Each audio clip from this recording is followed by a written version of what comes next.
Ibu lebih setuju mana? Anaknya ada perpisahan bayar atau perpisahan saya larang nggak usah ngeluarin duit? Kalau buat mental anak sih saya setuju yang bayar sih. Oh, setuju yang bayar? Iya, soalnya kan emang nggak setiap ini, apalagi SMA ya. Jadi kedepannya ya kalau nggak ada kenangan kan berada ini. Bu, tahu nggak bahwa sekolah itu ketika bikin acara itu bukan hanya acara loh Bu, foto kenangan aja 500.000. Iya, saya tahu. Ini juga begitu yang SMP. Oke. 450. Menurut Ibu mahal nggak? Mahal juga, tapi ada kebijakan dicicil dari kelas 1. Oke. Saya pilih mana? Pilih uang itu disimpan untuk biaya kuliah atau dihabiskan untuk perpisahan? Ya, kalau bisa ada perpisahan tapi jangan terlalu membebani gitu. Oke. Sekarang Ibu pilih, Ibu aja rumah aja nggak punya. Iya. Tapi kalau saya demi anak nggak apa-apa. Oke. Kalau demi anak jangan tinggal di bantaran sungai. Sekarang teriak-teriak kan minta penggantian.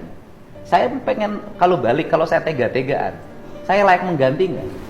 Enggak sih. Tanah-tanah negara, kebutuhan untuk rakyat, proyeknya proyek kabupaten, terus kemudian, loh saya ngapain ngeluarin uang 10 juta buat Ibu? Udah kasihin orang miskin aja yang lain. Saya juga miskin lah. Ya, juga miskin kan? Kan ini harus dibenerin cara berpikir begini. Anak Ibu kalau modelnya begini, rumah nggak punya, ya kan? Iya.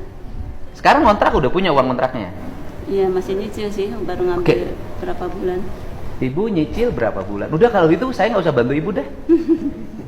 Kenapa? Karena Ibu mapan. Orang sekolah aja pengen ada wisuda. Berarti kan punya kemampuan. Ya, nyicil juga Pak. Saya nggak usah bantu ya.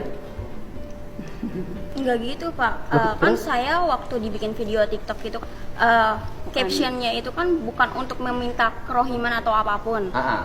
Saya itu cuma minta keadilan aja Pak. Yang minta adil apa? Waktu digusur itu tuh nggak ada musyawarah, cuman ada satpol PP datang, Ya, cuman pertanyaan, ngasih. Anda tinggal di tanah orang. Saya balik pertanyaannya. Tinggal di tanah orang lain harus bayar nggak sama yang punya tanah? Bayar. Kalau saya balik nuntut, Pemdanya suruh minta tagihan, dihitung berapa tahun ke belakang, bayar tiap tahun. Ya Bapak kan bisa lihat dulu latar belakang saya, misalnya saya miskin atau enggak, terus mampu bayar atau Oke, enggak. kamu miskin nggak? Iya, Miskin. saya mengakui. Kenapa miskin? Pengen hidup bergaya, sekolah harus ada perpisahan. Ya kan kamu miskin. Ya kan kamu merasa miskin. Kenapa orang miskin nggak prihatin? Gini Pak, mohon maaf ya Pak ya.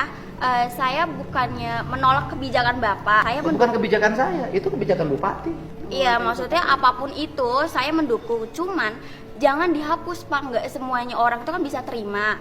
Terus kalau misalnya kayak wisuda dihapus, misalnya Bapak juga ngebalik minta pajak sama saya, padahal kan saya miskin. Apakah Bukan minta pajak, saya balik. Anda Iya. miskin, tapi jangan sok kaya. Orang miskin tuh prihatin membangun masa depan. Seluruh pengeluaran ditekan, digunakan untuk yang positif. Bisnis, pengembangan diri. Lah ini rumah nggak punya, tinggal di bantaran sungai. Orang tua yang lain itu menyambut gembira ketika wisuda dihapus. Keluarga ini menolak wisuda dihapus. Ya kalau gitu saya nggak usah bantu kerohiman. Bukan menolak sih Pak. Apa? Bukan menolak, istilahnya kan Ya, saya tanya balik Bu, Ibu perlu uang nggak buat ngontrak? perlu. Kalau Ibu buat ngontrak aja nggak punya, ngapain protes-protes wisuda harus ada? Kan logikanya harus dipakai. Hidup tuh jangan sombong gitu loh. Ibu buat ngontrak aja nggak punya, tapi Ibu merasa bahwa wisuda lebih penting. Saya lebih penting mana? Kontrakan untuk tempat tinggal apa wisuda? Tempat tinggal. Iya. Anda teriak-teriak nggak punya untuk ngontrak, tapi satu sisi anaknya protes harus ada wisuda. Enggak. Ini kan ibunya mendukung. Iya. Ibu mendukung saya. Ibu saya tanya, setuju nggak kebijakan saya sekolah nggak usah ada wisuda, nggak usah ada studi tour biar